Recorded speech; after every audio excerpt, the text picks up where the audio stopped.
This is my good friend Abe Sias right here. So, first of all, let me introduce. Welcome to the episode series 2, episode 1. It's my good friend Abe Sias here. Me and him go way back. I'm gonna give you a little bit of insight on Abe Sias. When he came to the unit, he was highly regarded and highly respected because he was one of the few guys that had a combat patch, Operation Desert Storm, right? That dude noted that wanted a great deal of respect, really a lot of respect for me, and I learned a lot from him. Want to be like those combat vet guys, so much respect, brother. How you doing today, man? Alrighty, brother. Man, so wait, before we get started with you run a podcast. What's your podcast? I'm so intrigued by it. I have picked up on it you air like on live at like 12 at night. Oh, yeah. Right? It's like in the military when you experience things, anything you go through, is you annotate it and put a time and date on it. So like that, if somebody's trying to come at you, blaming you on something, you have the proof. What happened. You write down detail what's going down. But that's what created Spiritual Encrypted Encounters. Before that was Positive Spirituals, but Spiritual Encrypted Encounters I created that for the things, for veterans, one of the things that you hear a lot, for the people who served, especially in a combat environment. First thing to say, one of the things that people like to say is, oh, he's got PTSD. Oh, he's a combat veteran. He's crazy. You don't know what he's talking about.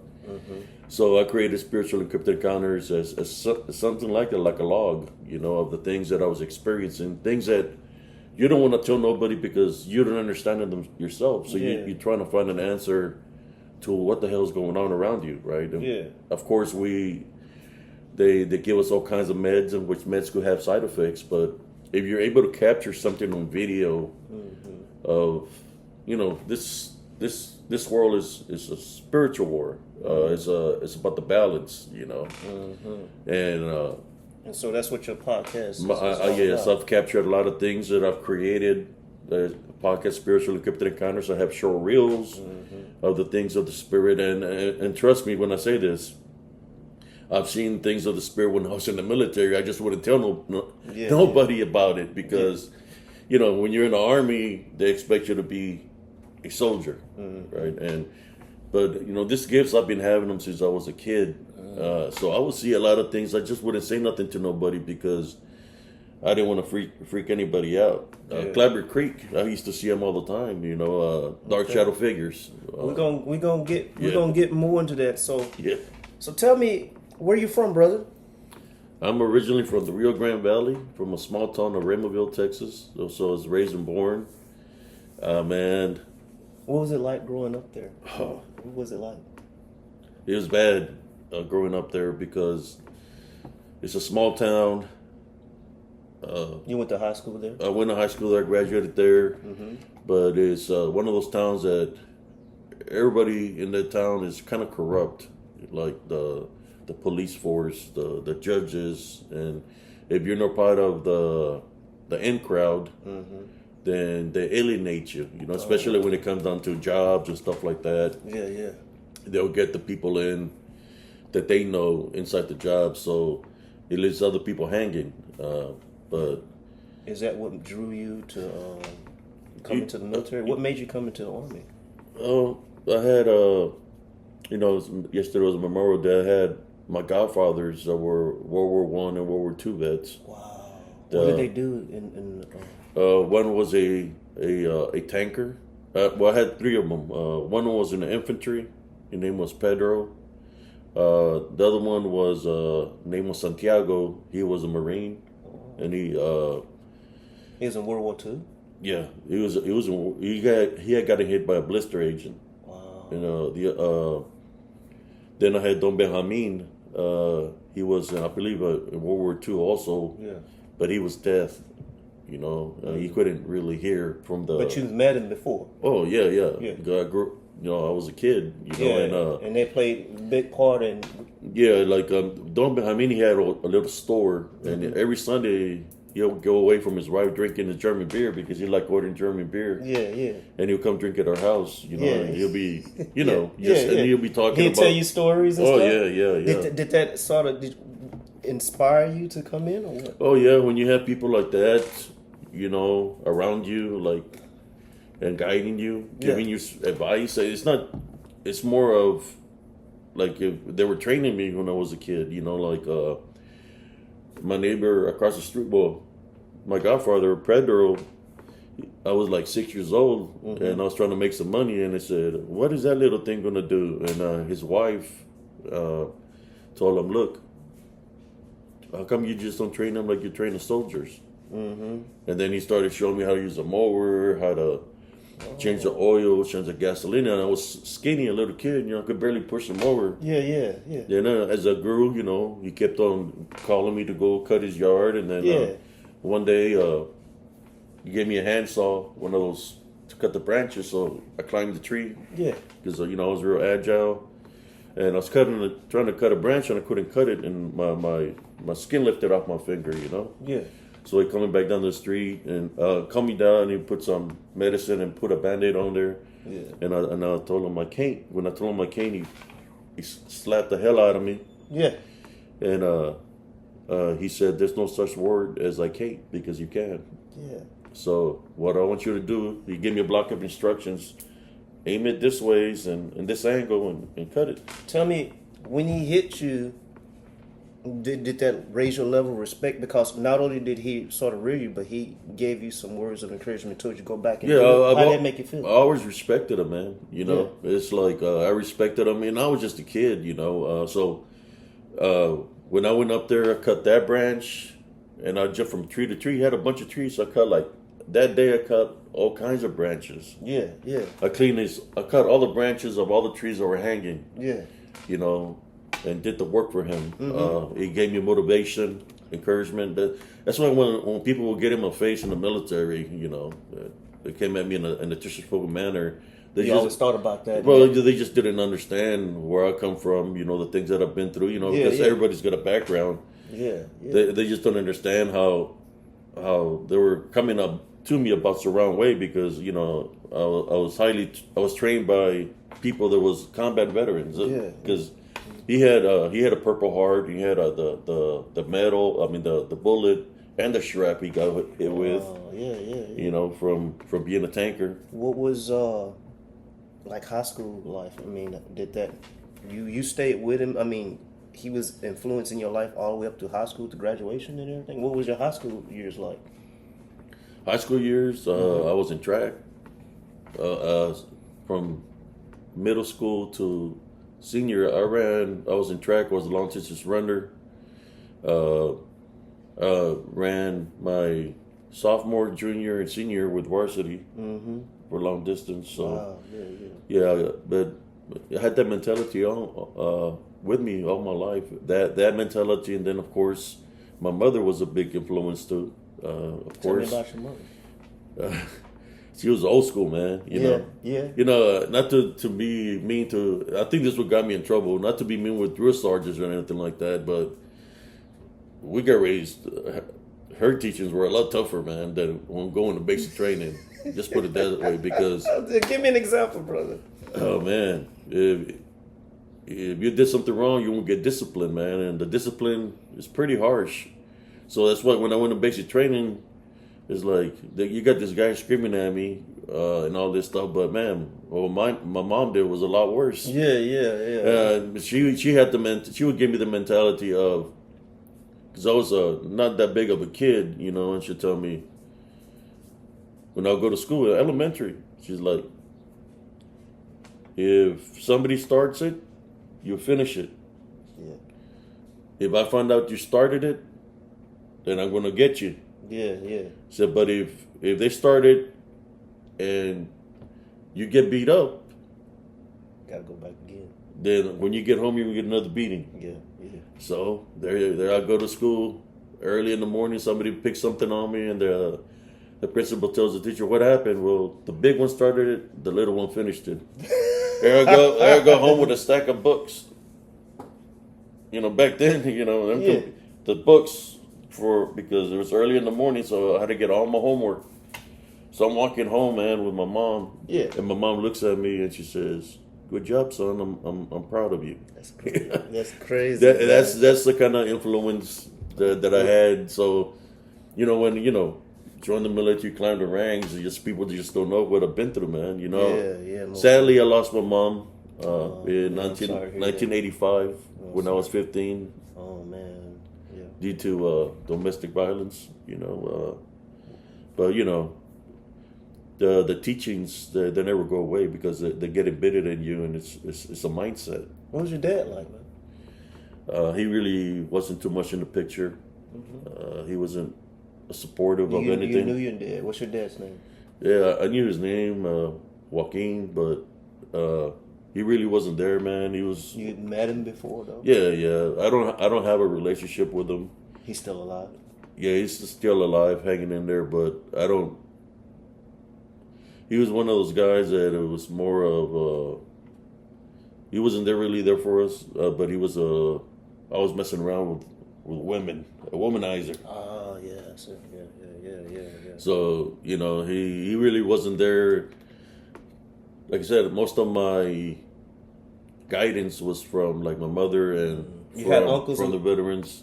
Yeah, I had uncles, but really nobody was around. They Hispanic. What people don't understand about Hispanic people, what I seen, a lot of them is back in the old days. Like where they say, "I work. I'm the man of the house. I work, and you listen to me. Yeah. Supposed to follow my orders." It's more like of a caveman kind of thing, And sometimes you see that nowadays, but I chose not to be that way because that's not who I am, man.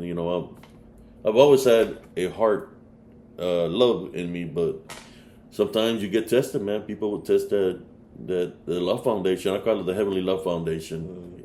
My mom would always tell me, "I need to talk to you. Sit down." I said, "What's up, Mom?" I'm already like in high school.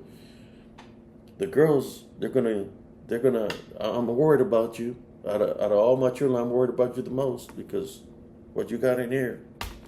So what do I got in here, Mom? So what you got in here is gonna get you in trouble. The people are gonna use you. People gonna take advantage of you. Because I had a good heart, Oh, okay.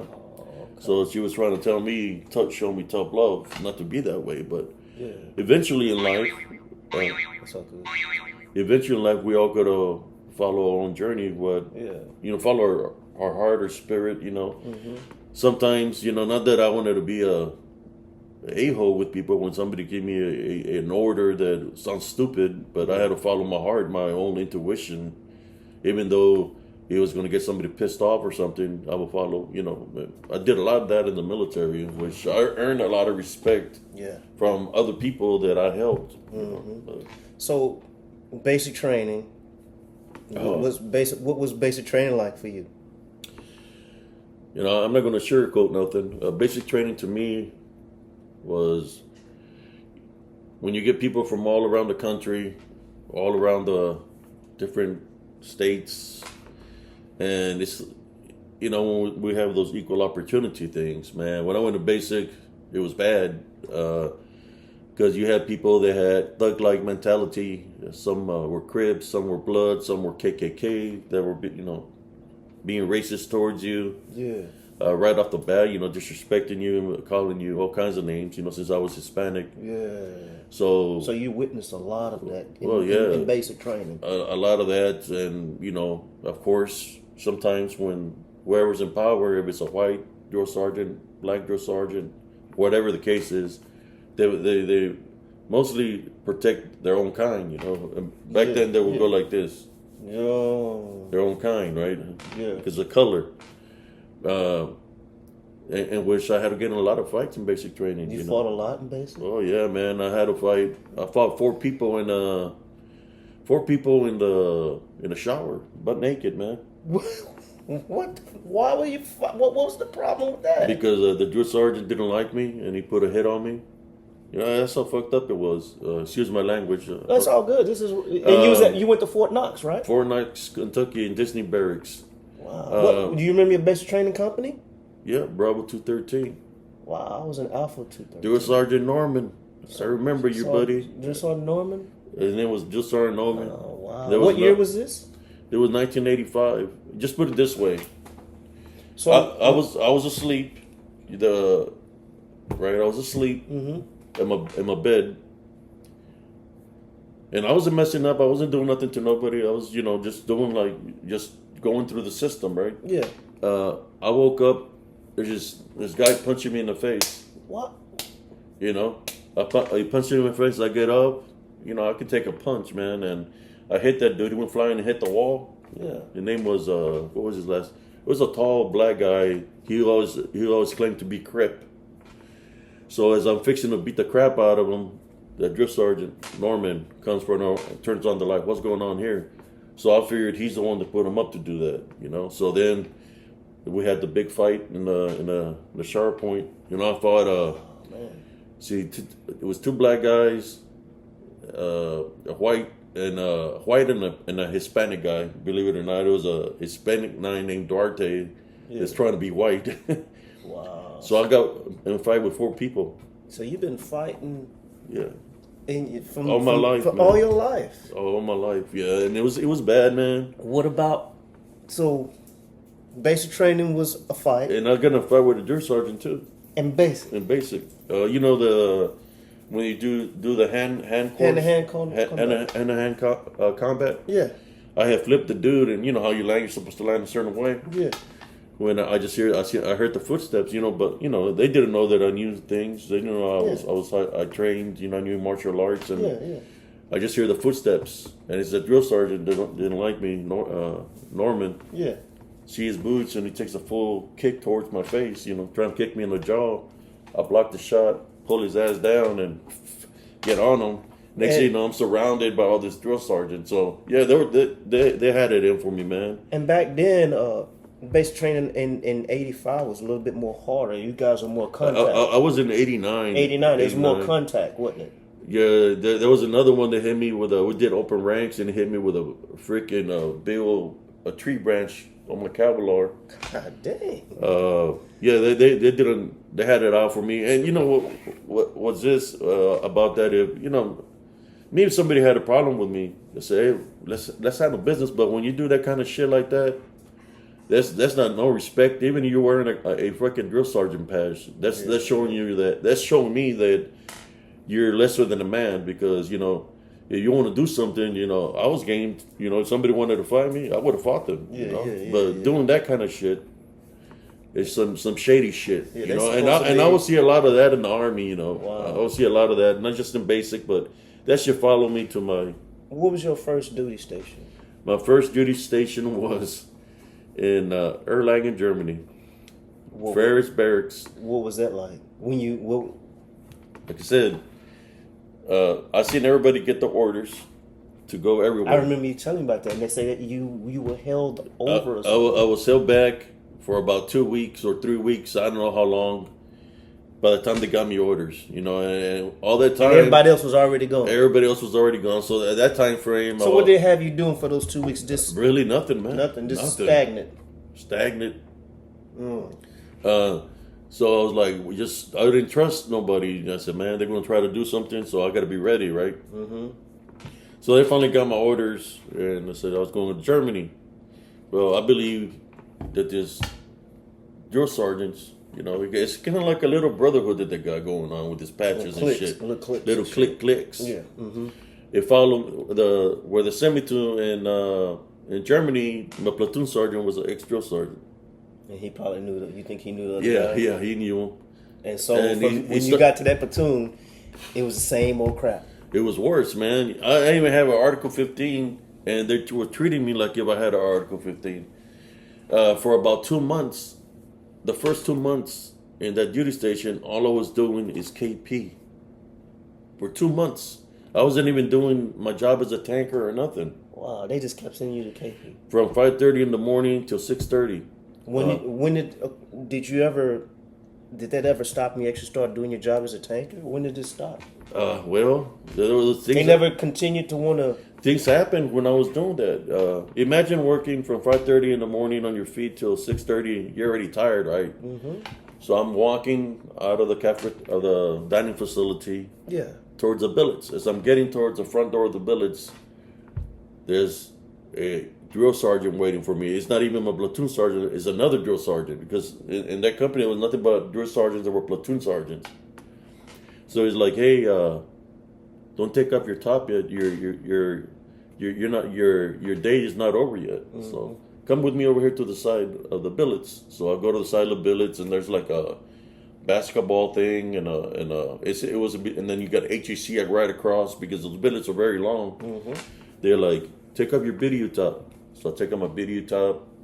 It says, "Stretch out a little bit, do some stretch out a little bit." Next thing you know, I see a crowd of people come in, and I could see somebody jumping around in the middle. And then that was my first, I call it Bandingo fight. Bandingo. They're like, what happened? They're like, "You're gonna have to fight this guy here, and if you don't fight, we're gonna give you an Article 15. So what happened? Well, remember the teachings of my mother is, if you don't start it, you finish it. Well, you finished it. I finished that dude real quick, within a matter of seconds. Yeah, so what did they say? They freaked out that I knocked them out, and they say, "Hey, you're I could have kept on hurting the dude, but yeah, I should have say,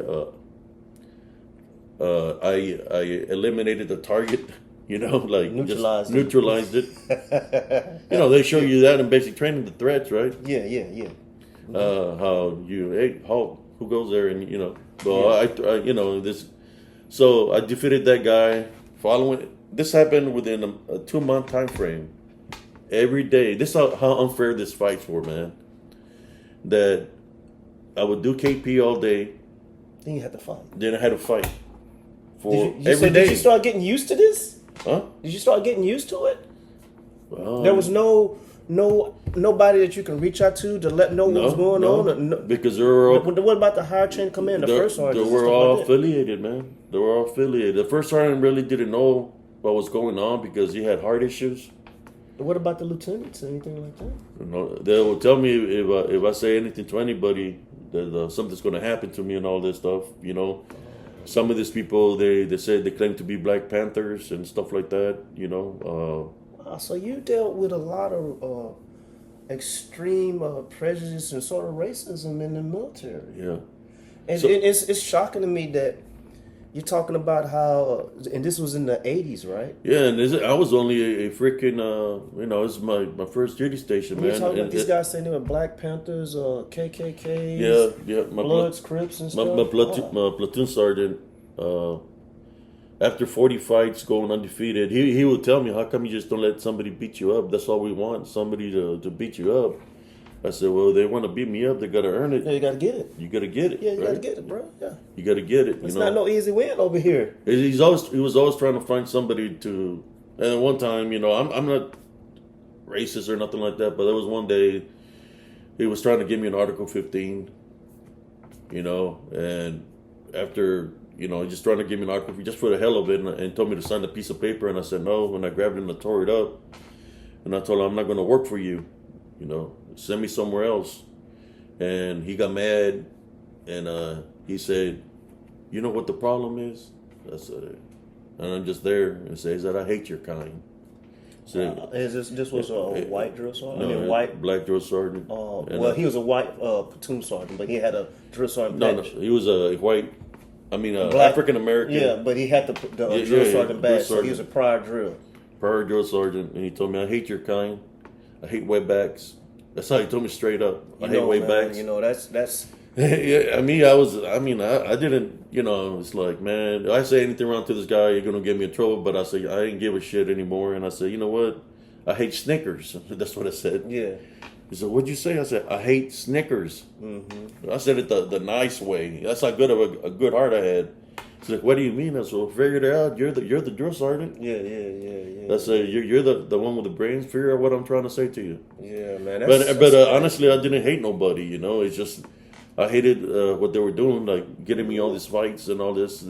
I know they're trying to toughen me up or what the hell they were trying to do, but whatever they did didn't work because. What was it? I'm trying to what was the like you say, what was the madness behind all of this? Why were they singling you out so much? Well, I mean, they just didn't like you or something? Well, I believe it followed me from basic training, and they just didn't follow me from to Germany. Followed me to Fort Hood also, man. Well, who did you deploy with?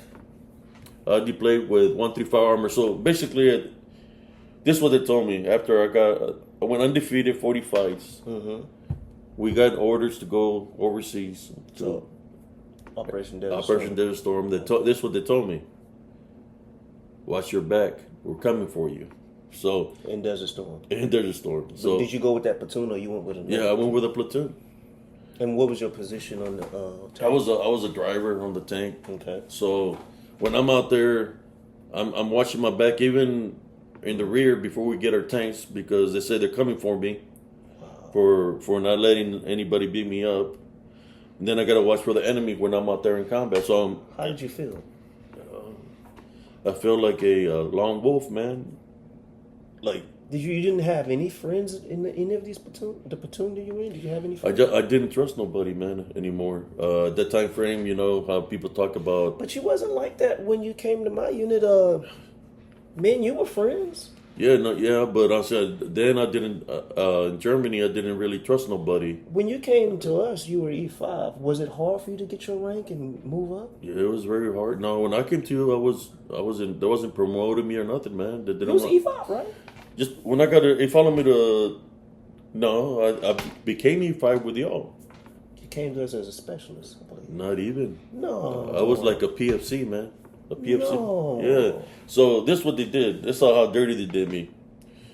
Because I think they wanted me to just not re-enlist or just quit, right? Mm-hmm. So they sent me to Bravo. From Bravo, they sent me to HEC. I was in Bravo for a while, and they didn't want to promote me. So then they say, okay, we'll send them to HEC. And HEC start all over again. So HEC was like a dead zone. So I seen people coming out of basic, getting promoted higher rank than I was. So they were just jumping me around. So I did S3 for about. So it was a support platoon. And I was in S3 Center of Operations. Okay. The ones that set up the talks and all that. Yeah. That's what I was doing for about a good year. So. Okay. There he was like they had all the people with our combat patch. I'm thinking they were discriminated because of the patch also on Fort Hood. It was something a little bit different because all the people had the first armor patch. So they were getting rid of a lot of soldiers, you know, getting them rid of the soldiers that were coming from combat. So the one that protected me from getting eliminated or getting kicked out was he was an ex-drill sergeant. What's his name? Let me see if I can remember his name. Oh man, it wasn't for him. I probably wouldn't have been able to. They probably would have tried to kick me out of the military, but so he was in he was in Alpha Company when I was. He was in Alpha 132 135 Armor. What's his name? Ooh, he worked in the S3. He's the one that protected me. He said, "No," he said, "You ain't gonna touch him. He's a good soldier." Yeah. Bowser. So, I think I remember that name. Master Sergeant. Well, he was a E8. Bowser. He's the one that protected me. So, let's go back to Desert Storm. You've participated in some major tank battles there. You've actually had major combat time. Tank on tank, right? Tank on tank. What battle was that? That was a battle Medina Ridge. You want to talk about that? Tell me a little bit about it, brother. Yeah, I mean, I could talk about. Yeah, we'll talk about. There was other events that happened, but let's talk about the battle of Medina Ridge. Okay. Because I said it's your show, brother. There was the enemy within the enemy. Yes, sir. Yeah, you're right. Mm-hmm. So before we went out there, I was sleeping on my tank, and you know how the desert gets cold. They had the green tent set up. Mm-hmm. Well, there's a couple of events that happened. One of the events that happened is they were giving us this little pill for the nerve agent or something. Like some pills supposedly protect you from getting hit by chemicals, right? I wasn't taking it because I took one pill and I got like red things all over my body, looked like chicken pox, and I had a high fever, diarrhea. So, but then they make you take it. So I would pretend I was taking it, but I wasn't. So then one night, it's a tent city. You hear like banging metal to metal. Yeah, that's like the NBC alarm. And you hear honking the horns. Yeah. So I got my gear on, and everything's on, protective mask, sealing, and I go to the tank. I get on the tank and I slide on the sucker. It's like all slimy. All the what's it called? The alarms. Inmate alarm. Inmate alarms are going off on every fourth tank because it's one alarm to each. Yeah. So you saying that some chemical shit was out there? Yeah. They hit us with a scud. They dropped the chemical. They never reported that on the news anything. No, they ain't gonna report that, man.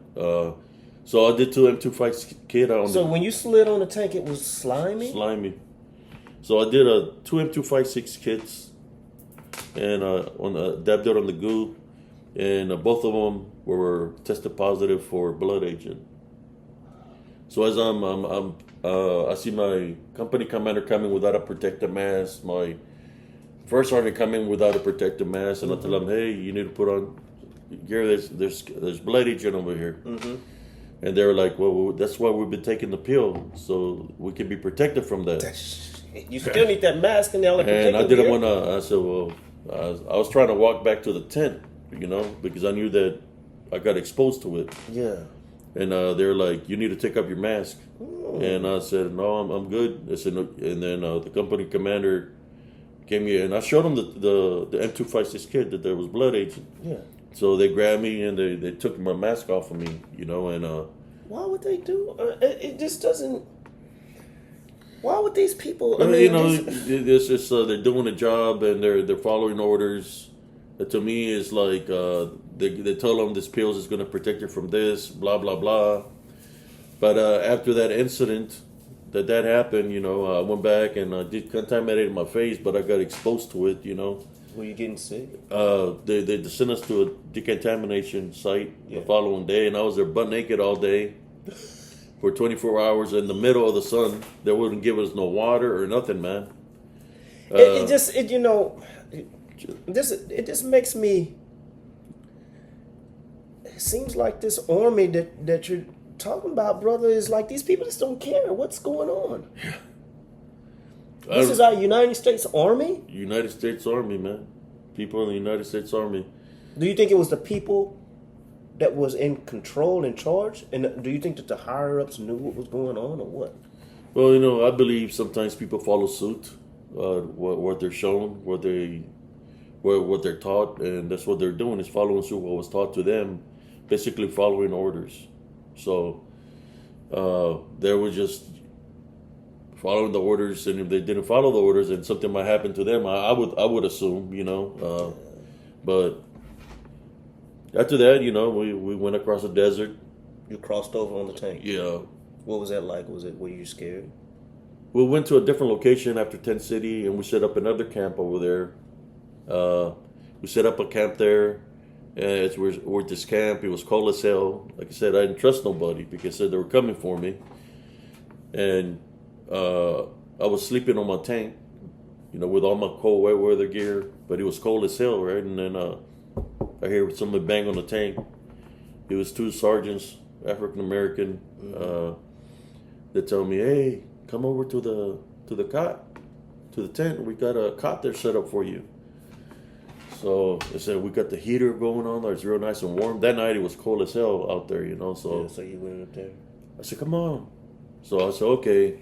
And I said I didn't trust nobody, so something didn't seem right to me. It's like, why this guy's gonna come out here and tell me to go over there?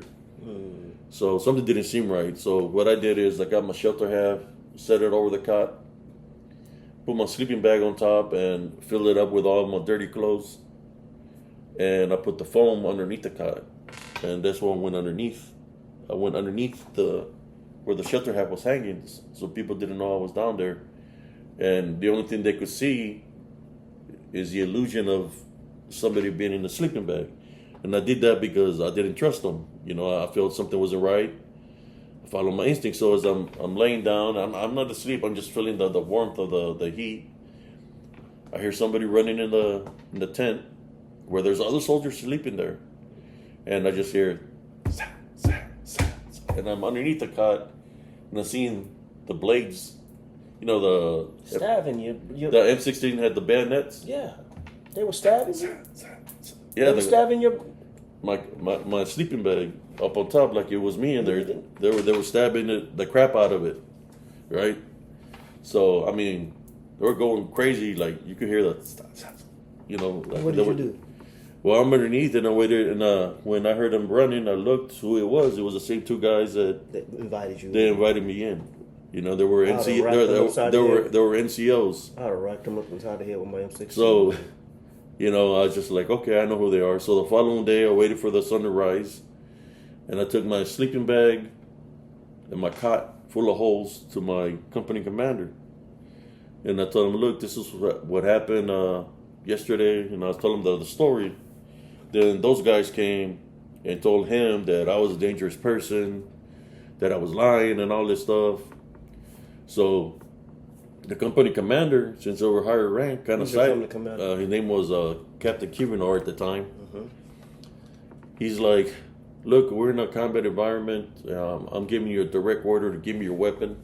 Your weapon? Yeah, my 9mm. Mm-hmm. And that was kind of like the only thing I had for self-defense, against anybody coming at me. Yeah. And I said, so you're telling me after I showed you my cot full of holes, my sleeping bag full of holes, you're siding with the guys that try to take me out? I said, I've supported you and your company since day one, since I've been here. But since you're telling me, I said, yes, I'm giving you a direct order to give your weapon. Since we're in a combat environment, I have the right for not disobeying lawful order to kill you. That's what he told me, that he could kill me for disobeying lawful order. So I said, okay, sir. So I pulled out my weapon. My weapon was on fire, and I just pointed it to his freaking head. I had no choice. Mm-hmm. I said, who's going to be the first one? Is it going to be you, since you showed me you're affiliated with him?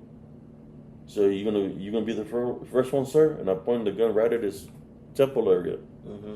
And I'm looking at, or is it going to be them? Who's it going to be? Are you going to do what you tried to do to me last night? And I said, what are you going to do, sir? You say you're going to shoot me? What are you going to do? And he just told those guys, leave them the fuck alone.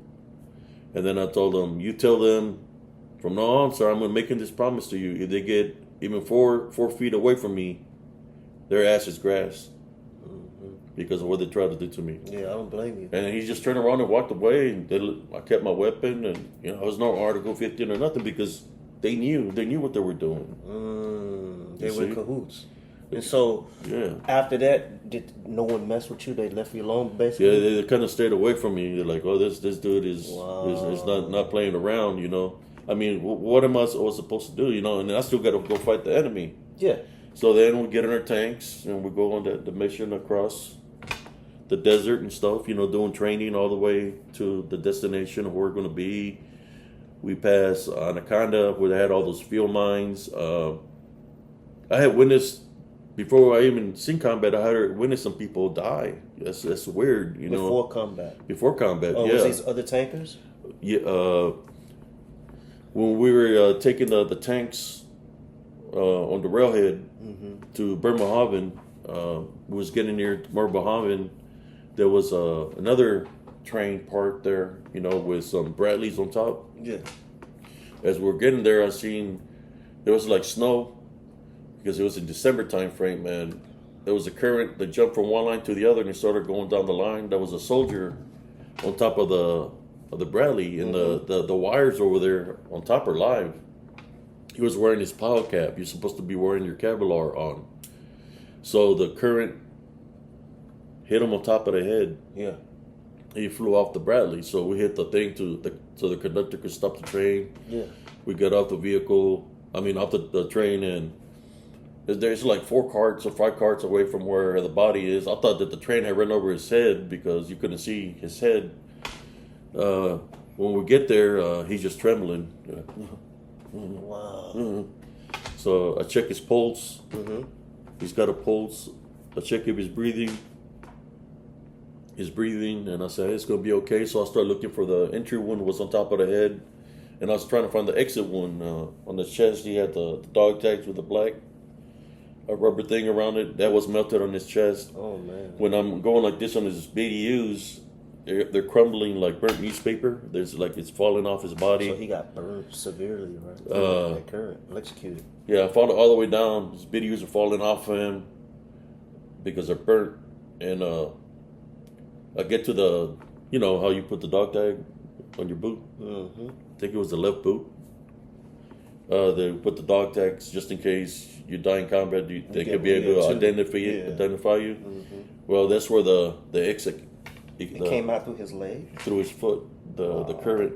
So we picked him up. The ambulance guy came and they took him. Like a week later, you know, we found out that he burned every bone in his body. He didn't have no skeletal system. It was just nothing but flesh. What was weird about it that his body was still functioning, but he was like a vegetable. So did he pass away? Yeah, he passed away. His name was and remembrance of him. Yeah. His name was PFC Mosaic. He was I believe he was on the Bradleys, which would make him what a scout or infantry. Infantry, 11 mics or something like that. The mechanized guys.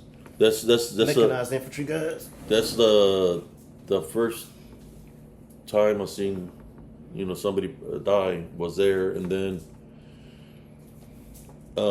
after that, when we unloaded the tanks in Saudi Arabia, there was this female taking pictures with M16s on her arms on the top of the naval ship. Yeah. I guess the wind came, knocked her over, and she fell down. Off the ship. You would you like some water, brother? No. I got the drink here. Yeah, that's right. Mm-hmm. Yeah, she fell into the bay and she passed away. Oh man. You know how you're supposed to pay attention to detail? Yeah. You can't put your guards down. You can't be thinking about home. You can't be thinking when you're doing a mission. It's got to be about the mission. Yeah. Yeah. Now, so you're moving into contact. What was that like?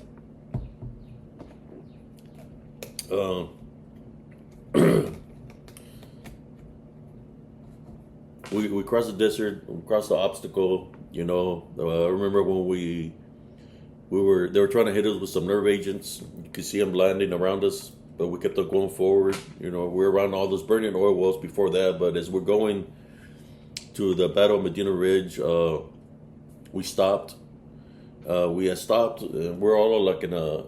It was supposed to be a wedge, but we're with two flanks and a line. Mm-hmm. We were in the line. We were the farthest tank to the left on the line, and we had a game plan. The game plan was, to do that wedge and the flanks close up on the enemy, and we're supposed to stay a certain range away from them. We got to keep I'm thinking it was 500, 600, 700 meters distance away from them, so their rounds couldn't touch us because they could only go so far. Yeah, you guys are staying out of the standoff.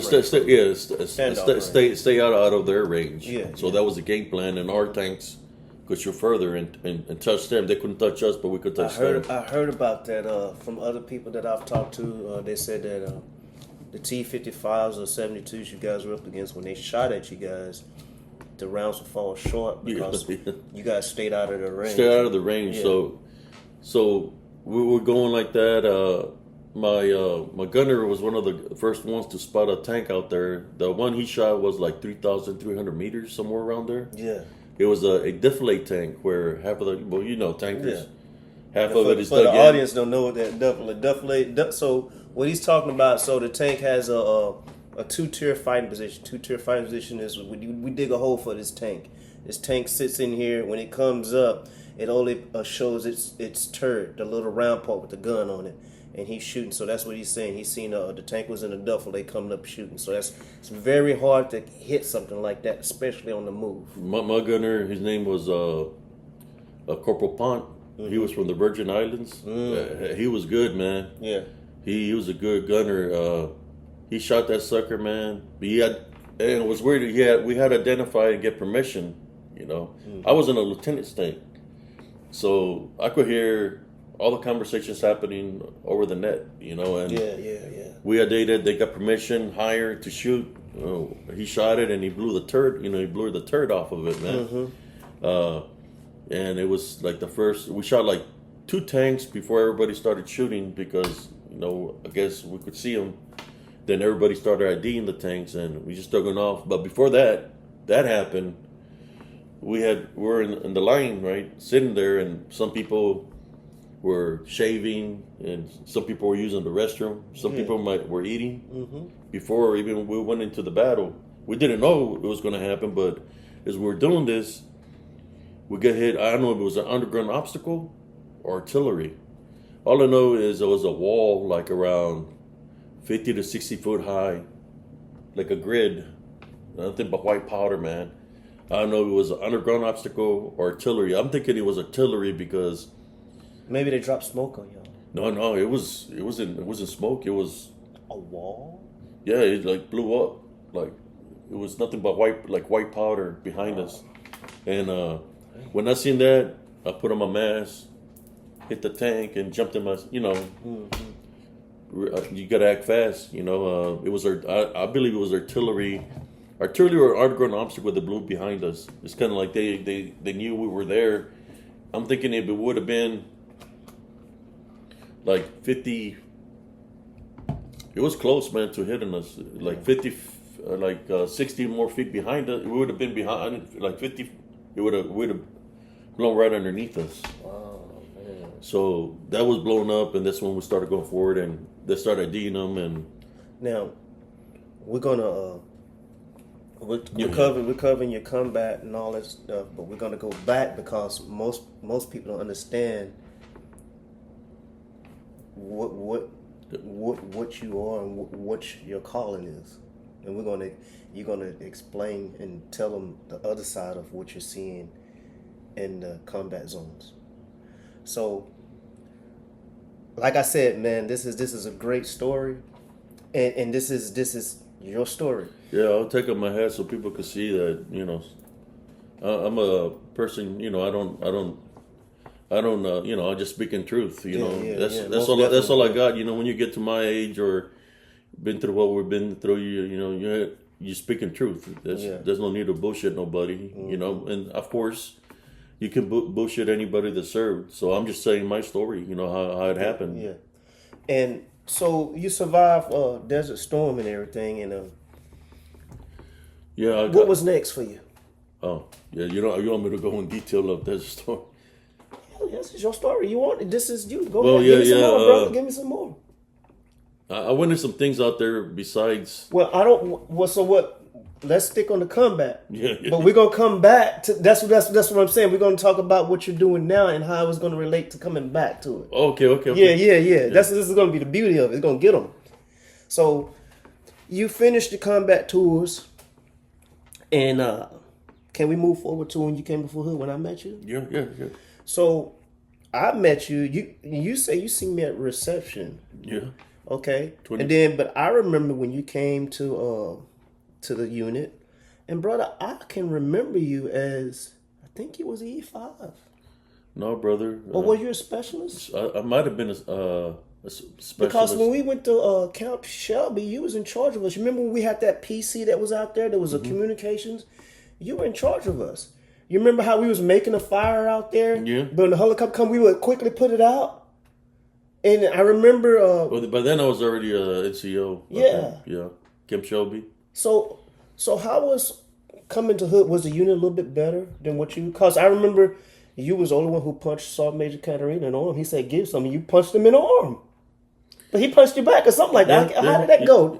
Talk about it. Let's go. Well, tell him who Sergeant Caterina.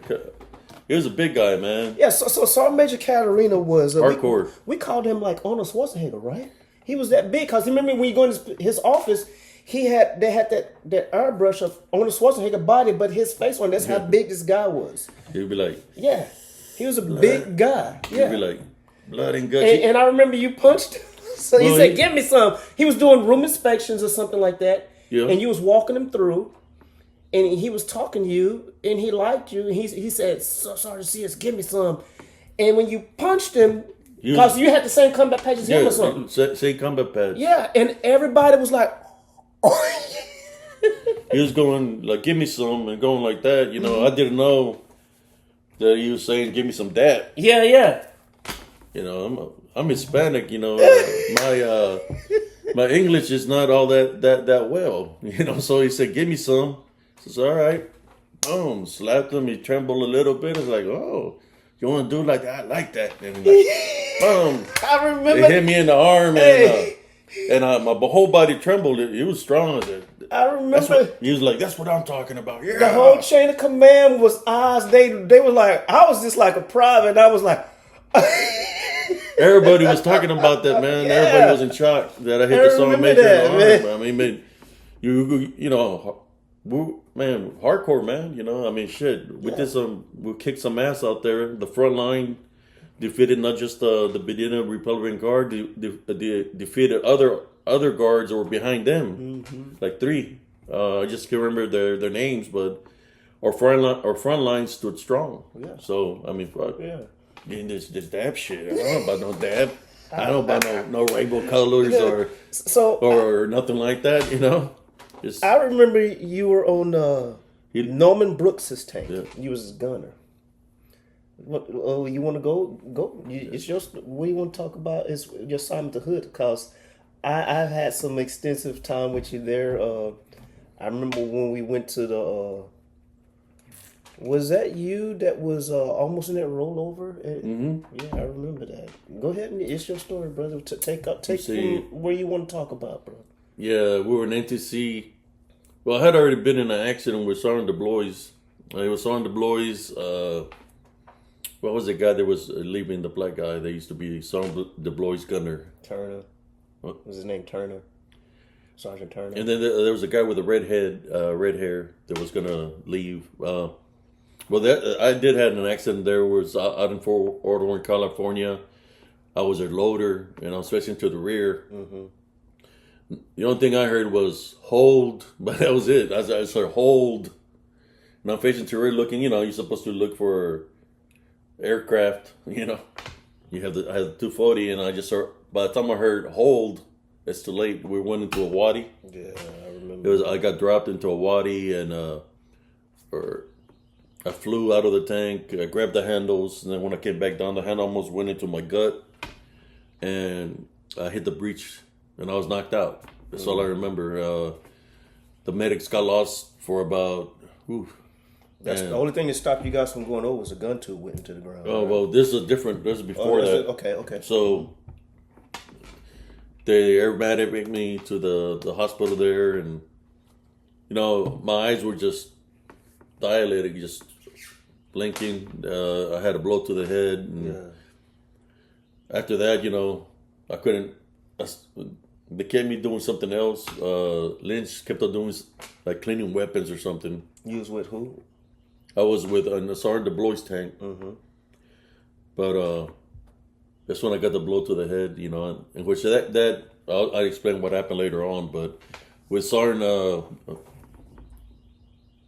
Brooks, we was out. You know how in the desert everything looks. Yeah, I remember that.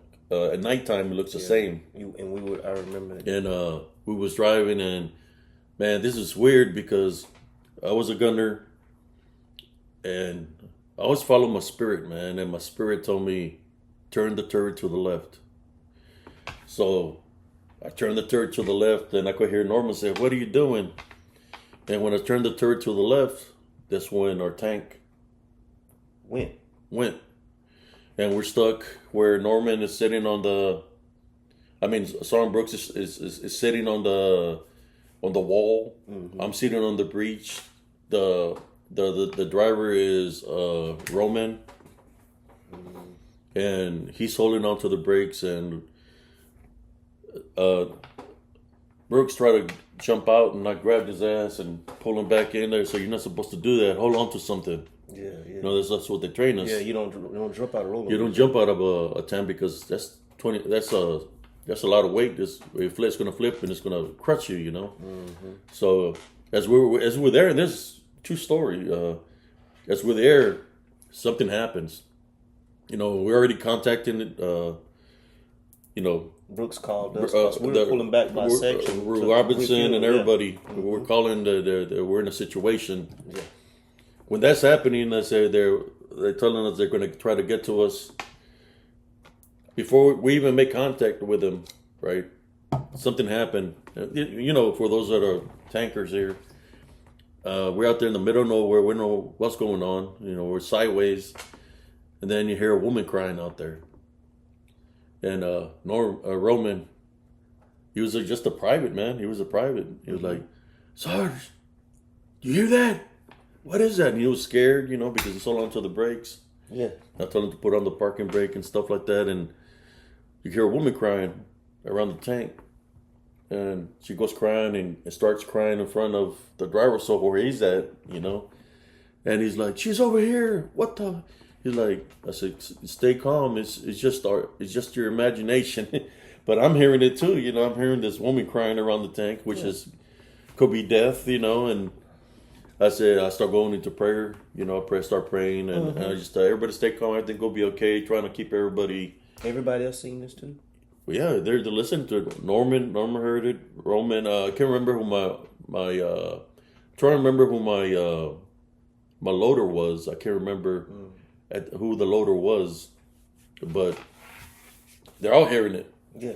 So then I just hear like something like the tank pull a little bit, and there's Robinson. He's hooked up with the tow cable. Yeah, he's hooked up with the tow cable, and he says, I got y'all. And then because they told us to turn on the headlights, so they found us, and then when we got off it, we just slid off it like a slide. Yeah. We were like in a messed up situation. So and basically, the only thing that was holding up the tank, was the gun tube. Yeah, the gun tube was stuck in the sand. I remember. If that gun tube wouldn't been there, we would have flipped over. Yeah, but I followed my intuition to turn the tank to reverse it to the left. It's funny you said that. The gun tube was full of sand all the way to the breach. So when I came on the site, Rob was still hooked up to it. When you guys got jumped off the tank, you guys left all the power on. So guess who they told to crawl up there and cut it out? Me. So I had to crawl my little ass up in there. Because remember, I was a gunner on Sergeant McAllen's tank. And so I scurried across the little tow cable. I mean, and he's exactly right. The tank it's like a slide. I was... When I went across, I know that I could see it, imagine this, and this time it was daybreak, but you guys were at night. And I still don't even know how the gun tube was holding it up because that should have flipped. So when I jumped in the tank, do you know that gun tube was in full recoil? Yeah, it was like you were shooting around, but it was stuck in the back. Yeah, man, it was crazy. That's the only thing that saved us from most likely getting severely injured or possibly. So dying. I know that the audience are like, okay, what's he talking about with other stuff? So this is what we're going to do. So how many years did you do in the military? I was in 10 years. Did 10 years, and he was honorable discharge, full his medicals and everything. He had a lot of stuff going on with him. I want you to tell me about your calling. When you've always been called for other things. But tell me about your calling. We're gonna roll back to other stuff now. The spiritual aspect of things, all throughout my life, since I was a kid, I've seen things. I already knew I was gonna go to combat, not because of the people that were around me, like my mentors, but I could always see something in the distance. And this runs in your family. Yeah, you're able to see things of the spirit. Did your mom have the gift? Yeah, she had the gift. And so that's why she was always saying about something in your heart. Yeah. Tell us about what she would say. I mean, what she would see. Some of the things. Did she ever tell you anything? Yeah, I remember there was one evening that she woke up and she started describing an accident of an airplane that hit a church that's called San Juan in the Rio Grande Valley. Mm-hmm. And they were saying it was just a dream, but then when the following day, they said that an airplane hit that church. So she could see things in the future. Yeah, she could see certain things, visions. She had certain visions. Okay. And when did you recognize that you had something like this? Because it follows in your family, right? Yeah. Do you think any of your boy has it? I believe so. My son might have it. Yes. Just put it this way. That's war. Now we got spiritual war. But I don't want to go too much into that because they're gonna freak out, man. No. So going back to Desert Storm, when you was there, you say you was fighting the enemy and the soldiers, but what else? Yes. So I was in the middle of we had already destroyed the T-72s, and the company commander decided to go forward. Okay, I'm going to give him an example. An example of the things that I'm fixing about to say to y'all. When I was working after the military, I was working at the Walmart distribution center. The guy in charge was cool with me all the time.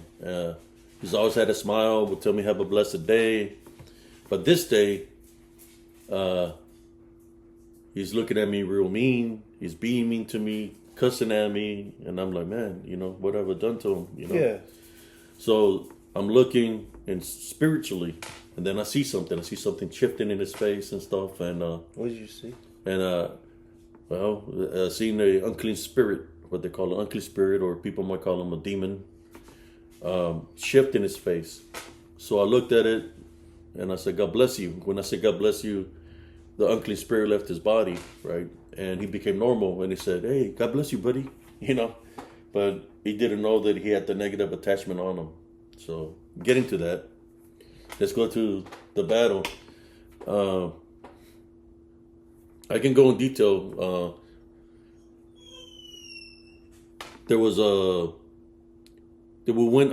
We passed the range limit, so we kept on going forward. And we were like 200, 300. Yeah, I seen where their rounds would fly and miss. They were landing in the sand in front of us, The company commander wanted to keep on going forward, so we kept on going forward. There was people coming out of underground bunkers, and they were getting run over. One appeared right in front of me, and he got broken in half. You ran him over. Well, it hit him in the chest, and his body went backwards. 65 tons, And I'm driving, and the smoke is rising from all the burning tanks, and I'm looking, and I'm going for. Every time I see people coming out of a hole in the ground, I'm running over them with a tank, 65 tons, just running them over them. And I can hear my loader, and they're trying to figure out what I'm doing. I said, well, these guys are coming out with freaking RPGs and AK-47s trying to shoot my crew, So I'm doing what I'm doing. The gunner wasn't seeing anything no more because all the smoke was there, It was blinding them and stuff. Yeah. You had your thermals? So there was one guy. This is a weird thing about. Did you have your thermal sights on? No, I didn't have because the smoke was rising. I was a driver, so I was able to see. Oh, okay. You know how smoke rises, so I'm able to see in front of me. Mm-hmm. It's not like the smoke rises, so as a driver sitting in my seat, I could see everything. I had a clear view of everything as a driver. Yeah. Because the smoke rises, it rises up to a certain point, right? So their eyesight was obscured, but I could see everything as a driver because I was low to the ground. Mm-hmm. So I see a dude come out of a hole, and he's moving like a snake. I'm like, what the hell, And he stands up. And you got to think about it like this.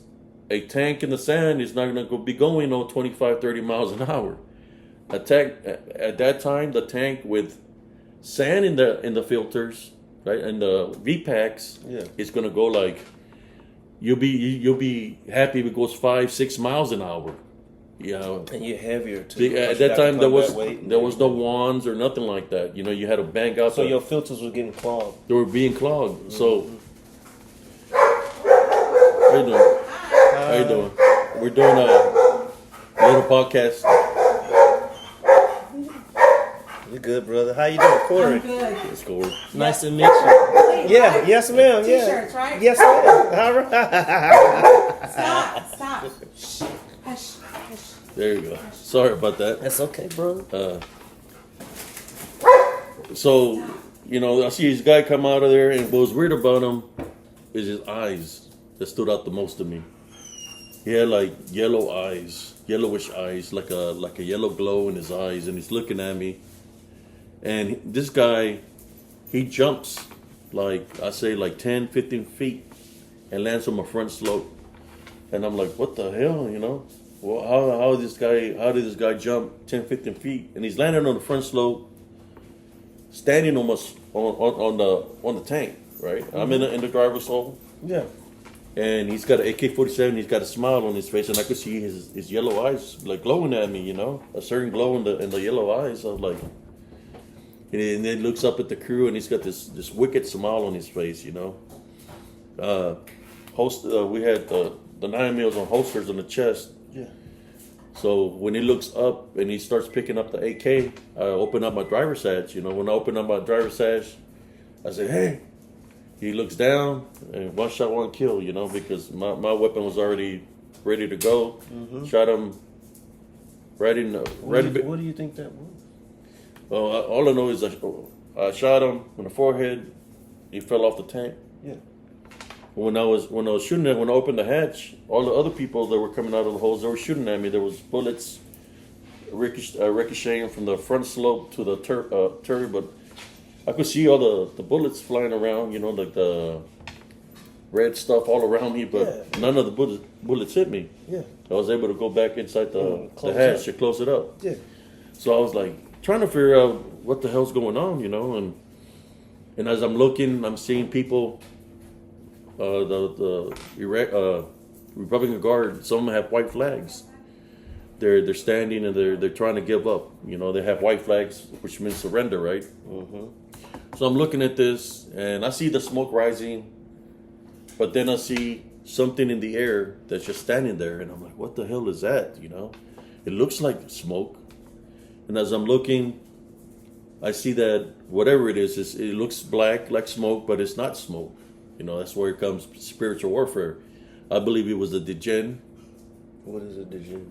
The Djinn, it runs over there in the culture. To me, I call them DDN, but the Djinn is a spirit that has the ability to shapeshift, manifest with different things, and ability to possess people. So it's in this. I believe a lot of our soldiers, of what I witnessed afterwards, have been attached. They have attached themselves to a lot of our soldiers, in which it changes their demeanor and everything like that. They're not acting like themselves, and they don't know that they have that negative attachment because the military doesn't teach anybody about spiritual warfare. They don't teach you about spiritual warfare. And I seen this unclean spirit fly in the air and went into the person holding the white flag. As he's holding the white flag, he drops the white flag, stands up, pick up his AK-47. You can see his eyes change, like yellowish. And when he aims, he gets eliminated, terminated. Yeah. You know, they shoot him. Then he jumps out of that person. He goes down the line. All the people holding white flag. And you've seen this. I seen this. Witnessing. And okay, so answer my question. So when you seen the guy that was jumped on the tank, his eyes was like that. Did Jinn give him some type of superpower or something? No. Can they? It's showing itself. You know, I can see in spirit. Like I said, I'm spiritually gifted, so I could see the unclean spirit in him. You know, at that time I didn't know the abilities that I have that I know now. That what I could have done to. So you wasn't too much aware of what was inside of you to see that. Yeah. So how did you handle that? I just kept in prayer, prayed for. And you never talked about. Did you tell it to your tank crew? No, I didn't try to tell nobody nothing because we had after the war, we still stood in place there, man, where all that was happening. So we stood there for about 4 or 5 days. You know, was dead bodies around you and stuff. Where we stopped fighting, where tanks stopped rolling. That's where we stopped. We were there for about 4 or 5 days with all the dead bodies and the smell of death, and they start. Then all these dogs start coming out of nowhere. Yeah. And you could hear them feasting where they're eating the bodies. And stuff. You could hear the spirits of the dead, moanings. I was there the first day with all the burning tanks. Yeah. We were around all that burning tanks. Dead bodies everywhere. Oh man! So tell me. So we're retired and everything, and we're still on the spiritual side of it now. Tell me some of your So when did you start to really accept this? And like, was this? I remember when we was in the military together, when we was in the Camp Chevy, and you got bit by the spider. Yeah. And I came to see you, and you was talking about a dream or something like that. I think it was from the medication. Yeah. But when did you recognize this gift and start understanding and about? I mean, I've watched the podcast, and you talk about what's this Bahaleja, the witch, The brujas. brujas. What else are there? Brujas, witchcraft, it's dealing with magic, witchcraft and necromancy. Mm-hmm. There's a lot of that happening, man.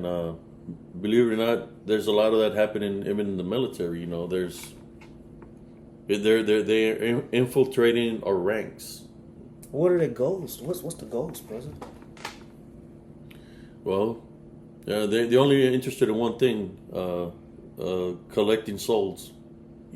Demons. That's what they do. They want you to continue to be in the path that you're on. They don't want you to change. They want you to have the spiritual. It's about the spiritual openings, basically. For example, you had anger, hatred, or vengeance. That's a spiritual opening that can attack. If you have unforgiveness, that's a spiritual attack that can even cause generational curses. Fear factor. If you're afraid of something, the fear is a spiritual opening, and that's sort of things that how they attach themselves to people. If a person has an opening of something, even if people I know there's people in the military that some are on drugs, some are alcoholics. That could be a spiritual opening for these things to attack. So there's a lot of soldiers were being spiritually attacked while I was out there during Operation Desert Storm, where they were acting different. Their demeanor was different. I was like, well, maybe it was because of the war that they're acting this way, but they were acting different. Like it was that wasn't acting themselves. Like something had control of them. Give me an.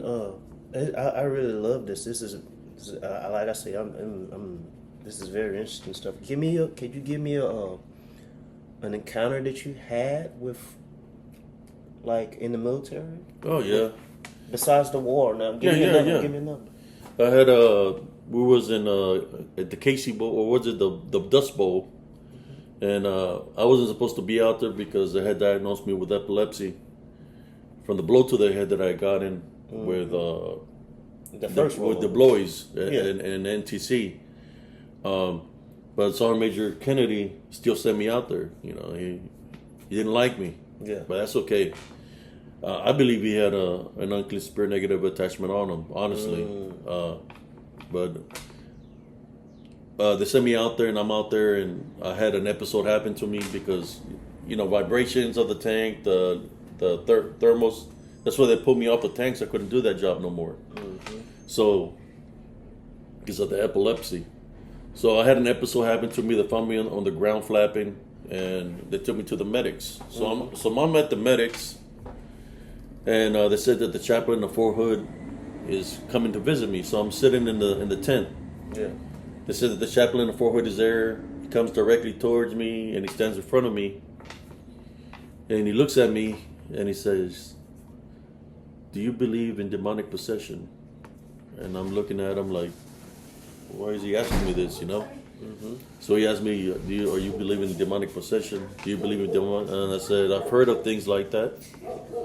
Then he looked at me and he said something to me that only I know. What did he say?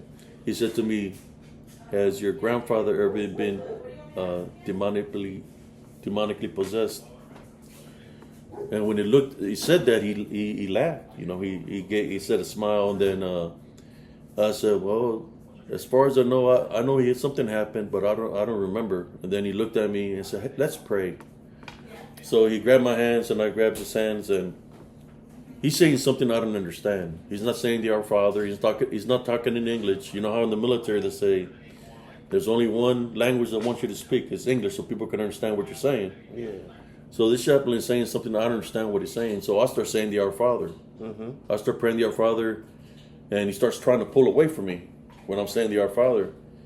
As he's trying to pull away from me, and I finish saying the Our Father, he takes off out of the tent. Takes off real fast. And I was like, man, that was weird, Oh my goodness. So I go sit down back on What the. was this chaplain? What was his name? Oh, You know? that's what I'm getting to, brother. Okay. I want to go sit down back on the tent, and then not even 5 minutes, I hear the chaplain, a forehead is here. And I was like, man, I guess this guy's going to come pray for me again, right? So a chaplain comes in, and it's not the same guy, it's a whole different person. And I told him, the chaplain of Fort Hood already came to visit me. And I said, no, I am the chaplain of Fort Hood. And he did come, and we spoke and stuff, and he prayed, in English. So basically what I'm saying, the one that came pretending to be the chaplain was exactly that. It was a demon, and pretending to be the chaplain of Fort Hood. And How did it? and the thing that he knew about my grandfather, only I knew. You You know how they these demons, man. So They go from through the bloodline, so they know things of your past. You don't have to say nothing. They know what's happened in your past because they're the ones that cause things to happen. Did you didn't even recognize this chaplain that came? No, I never- Because the chaplain was it Chaplain Charlie? Remember the one that had the? No, this was the chaplain of Fort Hood that came. Oh, okay. Man, so. How did you feel about that?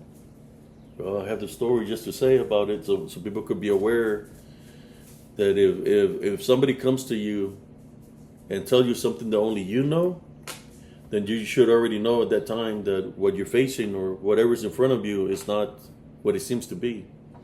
And that's what they do. They're these unclean spirits, demons. They're smart asses.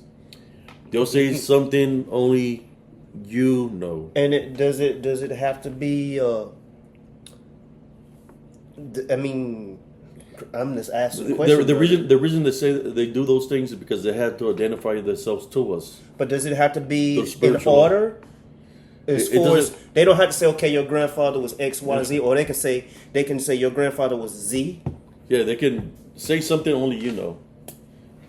And you're like, well, how does he know this? In which you're like, is this person a psychic or this? But they know, And I faced many things several times in that manner, So you've been spiritually attacked. You're spiritually attacked a lot.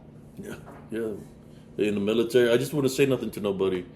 There was times we would be in the range at Clabber Creek. I remember that time. The last time that I think I ever stepped on a tank, that I got sent to Saudi Arabia, and then that's when I got diagnosed with the epilepsy, But I remember you were bore sighting one day. You were doing the bore sight. You was doing the night run with the platoon, and I seen a big old shadow figure standing right beside you, And I was like, man, I don't want to scare brother Corey Stevenson. So What was it doing? It was just standing there, Was I in trouble? No, it was just standing. There's, for those who don't know, there's a lot of on all the ranges. I think it's dealing with because all the land on Fort Hood where we do the gunneries and all that used to be native land. There's a range, tower range, a range where we're not allowed to go on that range. It's a mountain range that is guarded by MPs. Do you remember that location? I don't remember. It's guarded by MP Humvees all the time because that's native Indian burial ground up on those. Is it by Clabber Creek, in between Clabber Creek and Antelope Mountain? Pollen, yeah. Is it Antelope Mountain? I can't remember the name of it. Jesus Christ. It's right before Clabber Creek. The only reason I know about it is because when I was working S3, we went to the mountain range across the location, and we set up the talk up there, to the satellite. I mean the talk. We're up there, and I'm pulling night shift with Master Sergeant Bowser. I'm pulling a night shift with him, and I had to go fill up the generators. Yeah. So I'm filling up the generators. It's pouring hard outside, and I got my Kevlar on. And next thing you know, I feel something hit me on the head, and I'm looking, and there's a big old rock that bounces off of me. Like a rock. And then there's from behind the bushes, all kinds of rocks are being thrown at me, man. They're hitting me on my Kevlar, on my body, and I fill up the generator, and I think it's the Sarge messing with me. Yeah, you know? yeah. Playing a Fuck prank around. on me. Like, fuck around. I go in there pissed off. You know, hey, why you hitting me with rocks? Yeah. You almost hit me. You hit me in the head a couple of times. You know. And he's looking at me. He's in his BDUs and with his cup of coffee. No, just up in here. So what are you talking about? I bet he got his coffee. He's got his BDUs on dry. Yeah. You know. So, when people talk about Bigfoot activity, that rocks are being thrown. Well, that's the activity I was having. But natives used to do that. Natives used to they do that to scare for the fear factor, and people, whatever the deers or whatever, make them run around. They get near an edge of a cliff or a ridge, and they shove them off. That's how they were hunts. Mm-hmm. So a lot of these areas that we trained on Fort Hood are native Indian burial grounds. So that's why there's a lot of activity out there. Wow. Yeah, that's not just there, all through Central Texas. Yeah, I've been seeing you. On some of your podcasts, when you move around, you're taking these pictures of spirits that you encounter, and stuff. Yeah. And even and now, me and you've had a recent experience when I went to my house. My brother took a picture of an orb, and you was able to decipher it and everything. And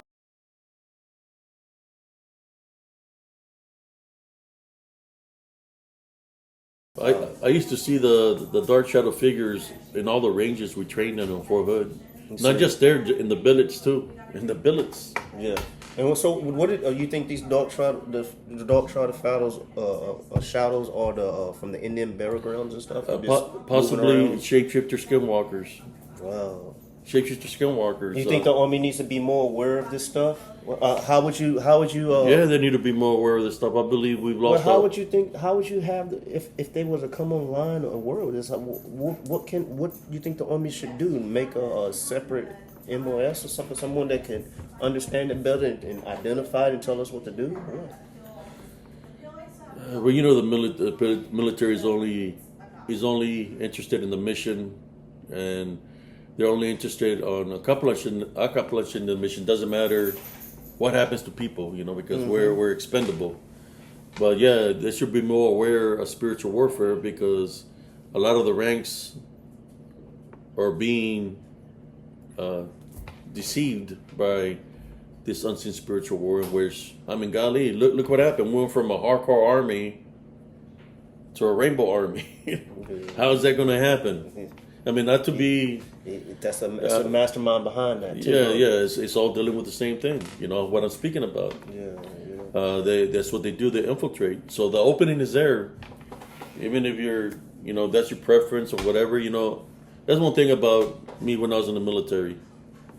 I think when we were in there, they had the tail and hook that happened operation over there by 21st Replacement.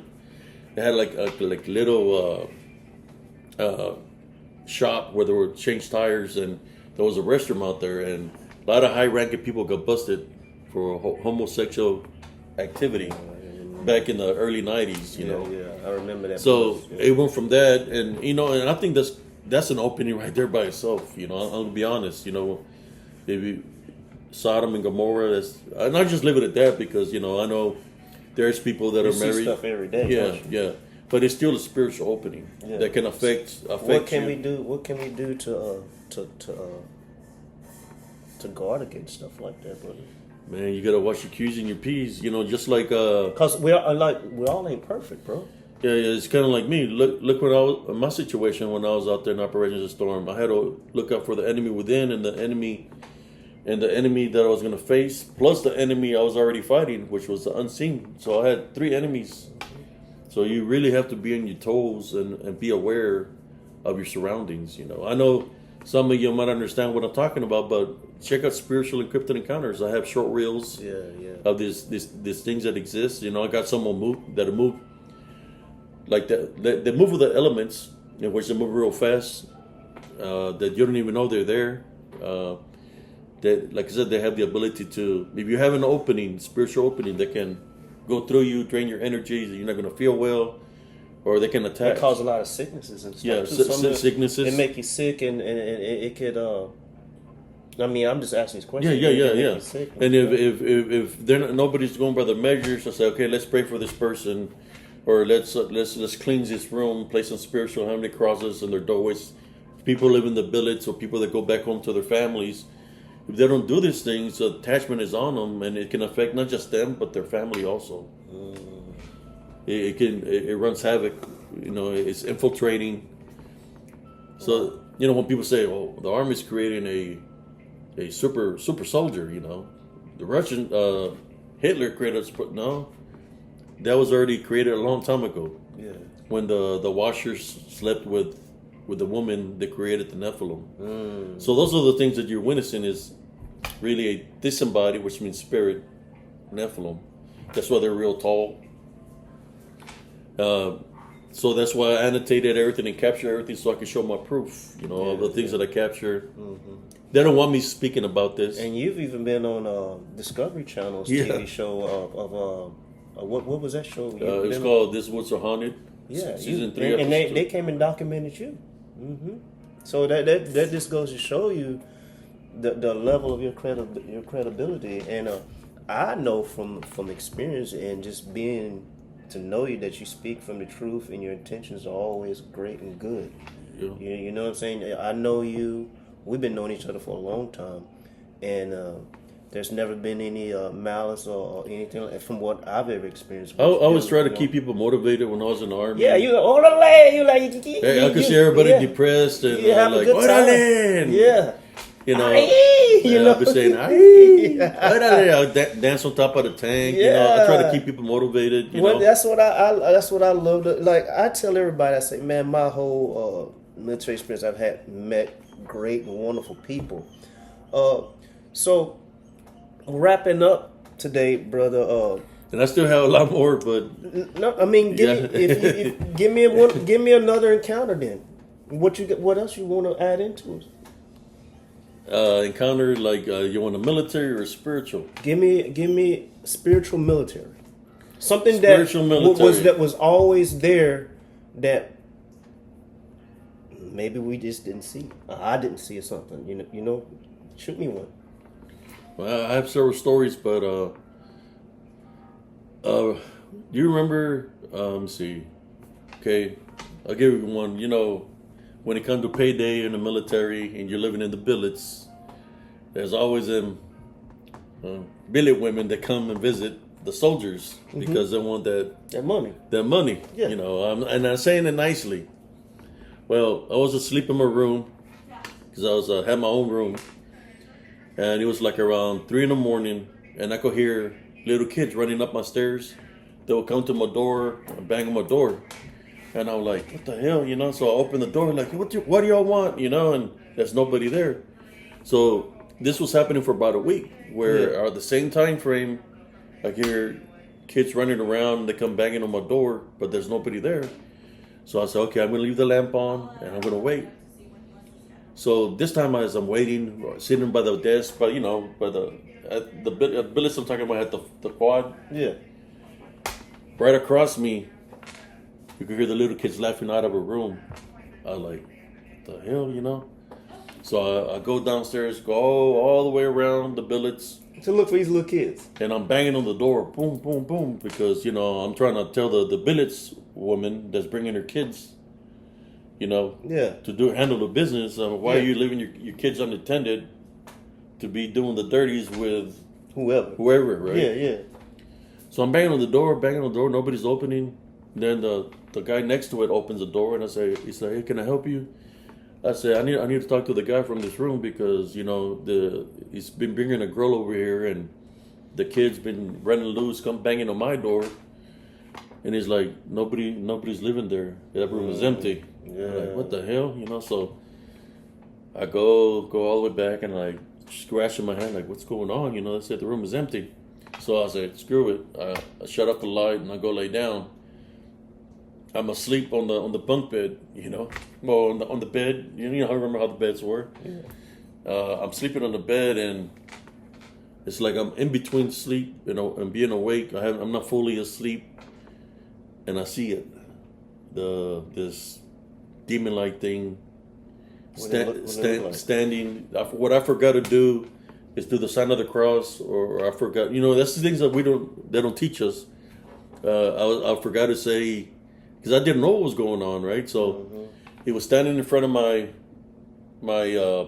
bed.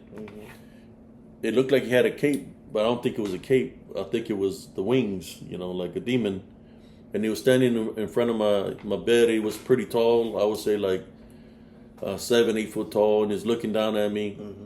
And I'm able to wake up, and I believe in the dream. As I'm waking up, I start praying, and when I pray and I get up, it's not there no more. But we're supposed to, when you hear something like that kind of activity, you're supposed to do the sign of the cross, right? Or say, a prayer when you go out and come back in. That's one thing that I've learned that I do now, that I've always done, is before I go outside. Why was it able to manifest in front of you? I guess because it was trying to mess with me, brother. One of the things that they try to do, since I'm a combat veteran, they're always trying to make me feel like, give me like a guilty conscience, especially what I had to do out there in Operation Desert Storm. No guilty conscience. No, I understand, yeah, but I know, yeah. The demons, right, or this unseen forces, that's what they do. They try to infiltrate your dreams, to give you like a flashback of what you did. Do you have dreams sometimes? Oh yeah, I have them all the time. Yeah. One time I used to have a dream of all the tanks that we had destroyed, where there'd be all these guys just talking to me in a different language, and I was like, "Look, guys, what happened out here? What happened? It happened that way, But I'm going to pray for y'all, so y'all can cross over." So I prayed for all those spirits.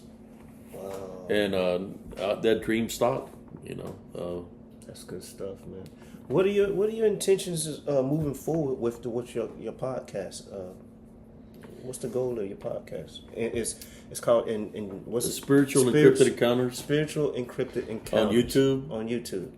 What is the insight and goals that you're trying to do? I'm just trying to help out my brothers and sisters, man, in Christ. I'm not in the Army no more, but I still consider my good friend, brother Corey, a brother. I mean, I remember when he was new in the military, coming out of basic training, and I was always looking out for my brother in arms. Even when I was in the military, I was looking out for people. People get out of control. They're trying to mess with one of my friends. I'm there. Take care of business. And just like I know he was always looking for me also. Even when I was sick, man, that was the hardest thing.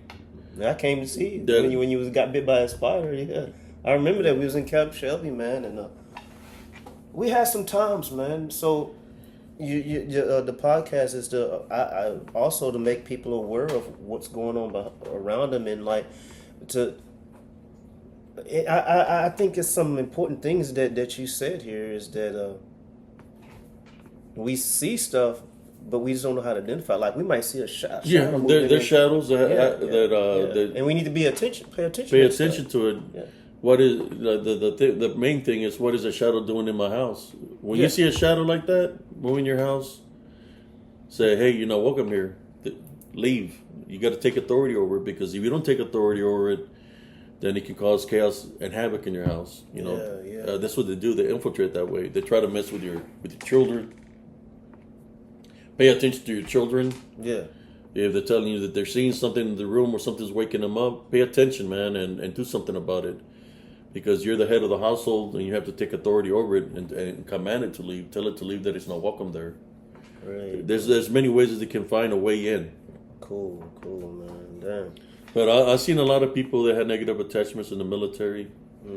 I ain't going to be no disrespectful or say any names, but there was a certain sergeant major that had negative attachments that didn't like me. But I know, but in all due respect, I know it was in you. I know you got a lot of pressure and stuff like that from people from the higher rankings, but you did have negative attachments because, I mean, that's your job, to be hardcore and to be mean to people or whatever. But I was sick, man. Yeah, I'm gonna tell you like this. This is season 2, episode 1.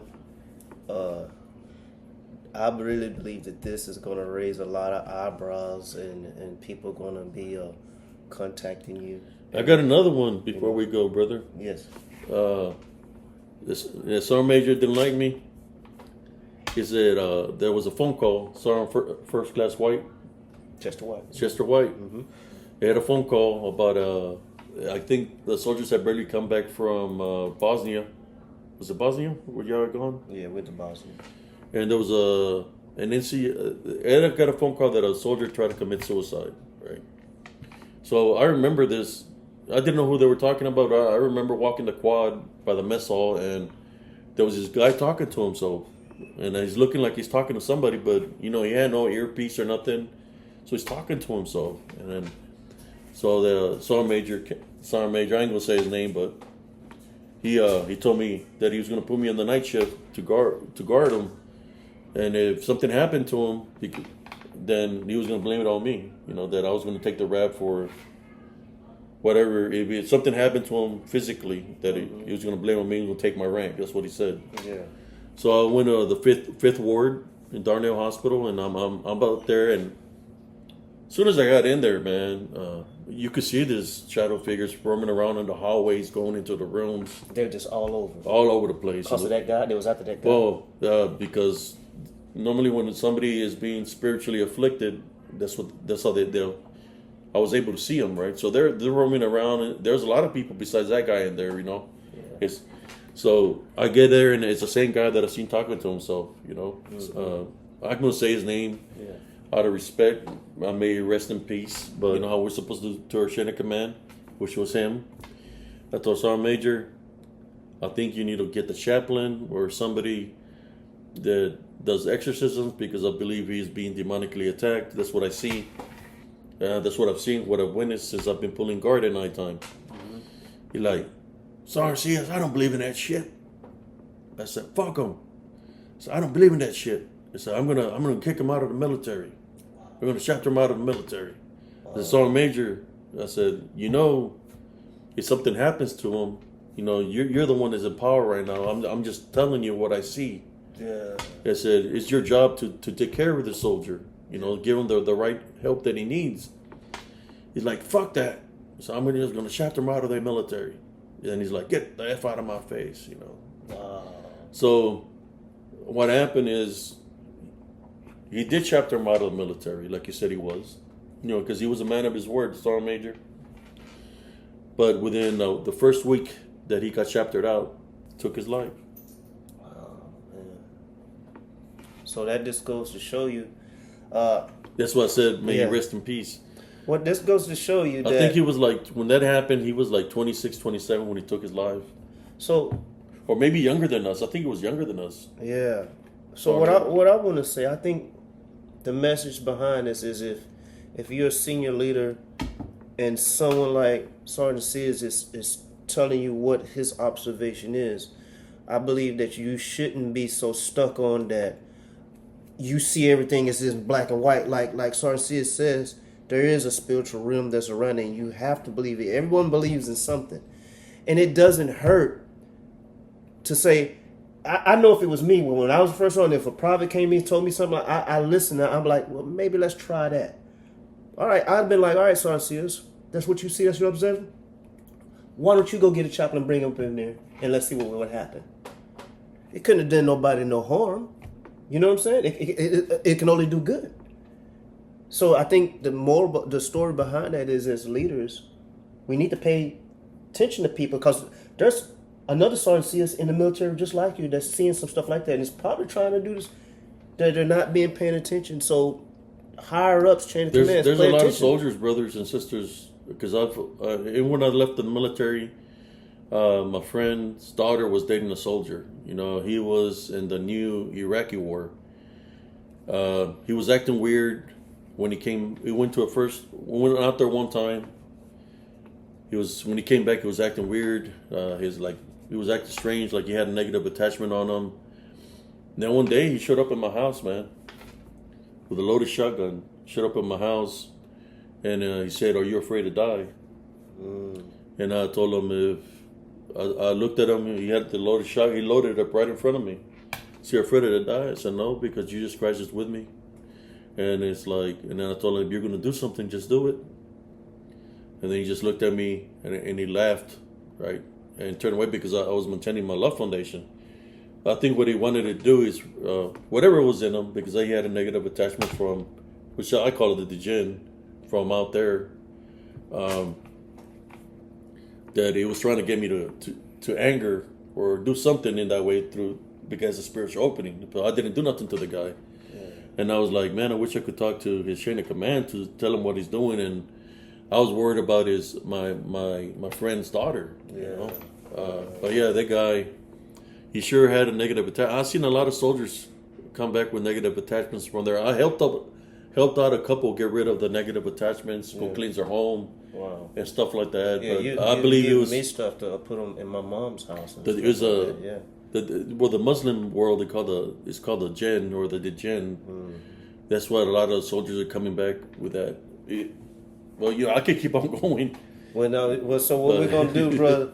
Hey, I want to once again thank you for coming to the podcast, man, and I really do believe that this was a message that everyone needs to hear, and then I'm praying and hoping that maybe some higher up chain of command hear this and take your advice of when someone is telling you that, hey, I see something different, to take the advice, because that brother's life could have been saved.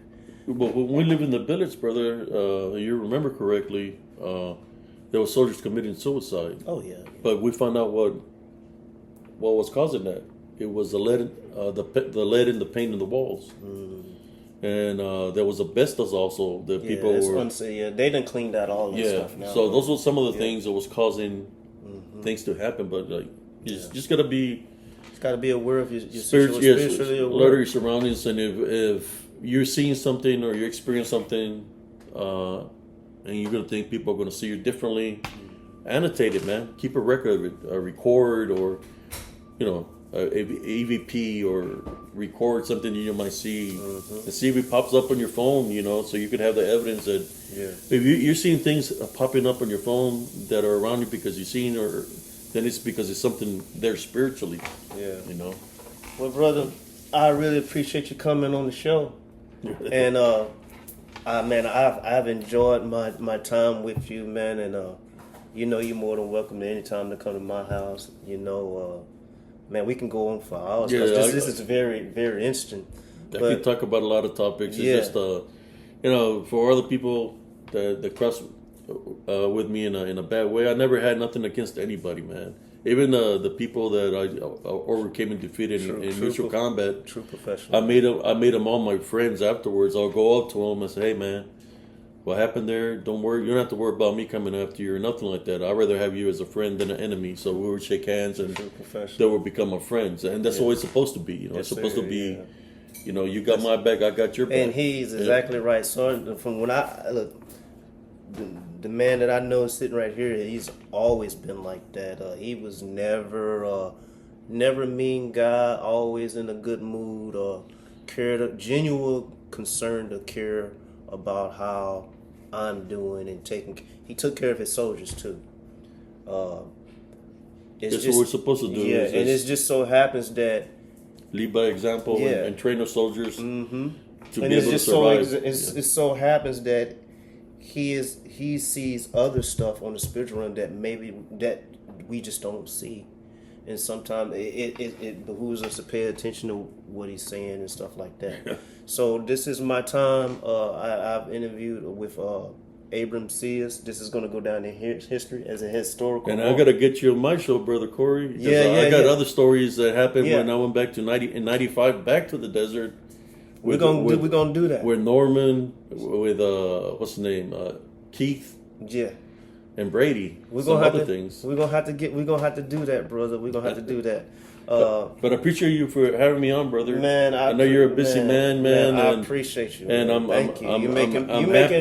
You're making my dream come true, man. I had this vision of interviewing because this is your story and this is you. You talked about, man. I'm just so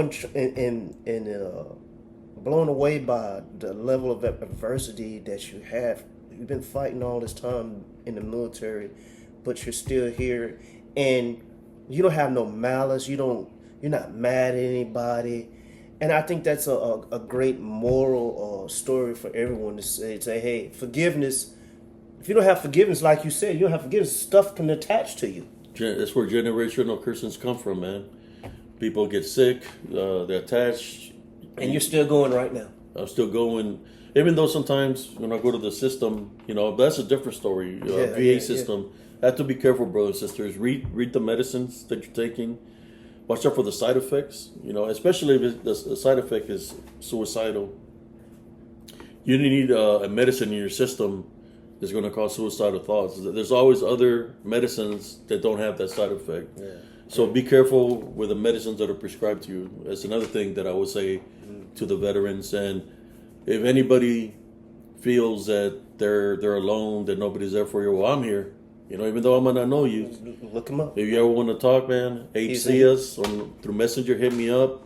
And we'll talk, man. I'm here for y'all, man. If you're experiencing something that you don't want to tell nobody, you can confide in me, man. I'm here. That's what the works that I do on Spiritual Encrypted Encounters. And I'm proud of thank you, brother. My good friend, Brother Corey, retired first sergeant. I'm proud of him, man. Man, it's like he went him. I'm proud of him. I'm proud of Person. Yeah. Man, they were good guys, man. There's my buddies, man, from back in the day. And I'm glad that they was able to retire. I wanted to retire, but it wasn't meant for me. That wasn't my path. Well, so sometimes you just have to accept, your journey, but they got to see combat afterwards. Mm-hmm. I was always just trying to tell them that, when it comes to combat, you got to be ready to handle business because, if you don't handle business, somebody else is going to handle business, and you have to be ready to handle the mission, because you can't hold back, and got to be able to execute. Yeah, you want to protect your vessel, your body. You gotta do whatever it takes to survive, man. Yes, sir, brother. Thank you for coming out. And I'm actually on site at his place, and I thank you for having me here, inviting me into your humble home. Oh, that's right. I really do. Thank you. I appreciate you for having me on your show, man. Thank you. All right, hey, this is retired First Sergeant. Go ahead, man. No, this is retired First Sergeant Stevenson with Tank and Talk. Abe Sias. What's the name of your podcast again? And Spiritual Encrypted Encounters. Look him up on YouTube. I go live at around 11 p.m. Central. Just about every day, Monday, maybe Saturdays I might not go, but I try to go live every day because my calling, I believe, is to help out people spiritually that are going through things. That's why I created that, or give advice, Thank you for showing this show, bro. All right, brother. All right, thank you, man. It was good, bro. I love it.